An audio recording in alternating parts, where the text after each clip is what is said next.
இருக்கிற இந்த மேடையில் மட்டுமே 99% மக்கள் என்னை விட திறமையானவர்கள், தகுதியானவர்கள் இந்த மேடையின் மீது அமர்ந்திருக்கின்றார்.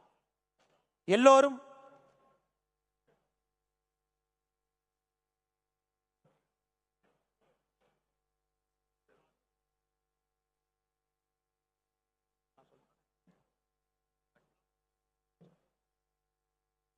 அப்பொழுது நிறைய தொண்டர்களுக்கு கூட எனக்கு தெரியாது.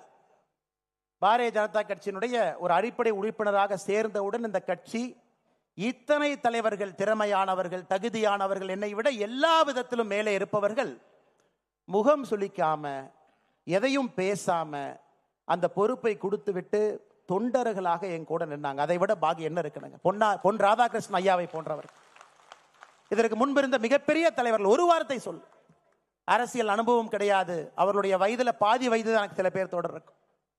அப்படிப்பட்ட அற்புதமான மனிதர்கள் இருக்கக்கூடிய கட்சி இன்னைக்கு நாம் எல்லாம் ஒன்றாக இணைந்து ஒரு மனதாக முழு மனதோடு அவருக்கு பின்னால் அணிவகுத்து ஒரு படையாக நின்று 2026 தேசிய ஜனநாயக கூட்டணி ஆட்சியை கொண்டு வருவது மட்டுமே ஒரே இலக்காக நாம் நின்று கொண்டிருக்கின்றோம். அருமை சொந்தங்கள், இன்னைக்கு நம்முடைய புதிய தலைவராக நேற்று வேட்புமனு தாக்கல் செய்து அதை ஐயா கிஷன் ரெட்டி அவர்களும் ஐயா தருண் சுக் அவர்களும் அந்த வேட்புமனுவை ஆராய்ஞ்சு பார்த்துட்டு சரியாக இருக்கிறதாக தேசிய தேர்தல் அதிகாரி ஐயா லக்ஷ்மண் அவர்களுக்கு சொல்லி நம்முடைய தேசிய தலைவர் எல்லோருடைய அனுமதியை பெற்று இப்ப நம்முடைய புதிய தலைவராக சட்டமன்ற குழு தலைவர் அண்ணன் நயினார் நாகேந்திரன் அவர்கள் பாரதிய ஜனதா கட்சியினுடைய புதிய தலைவராக நம்முடைய கட்சி அவங்க அறிவிக்குது.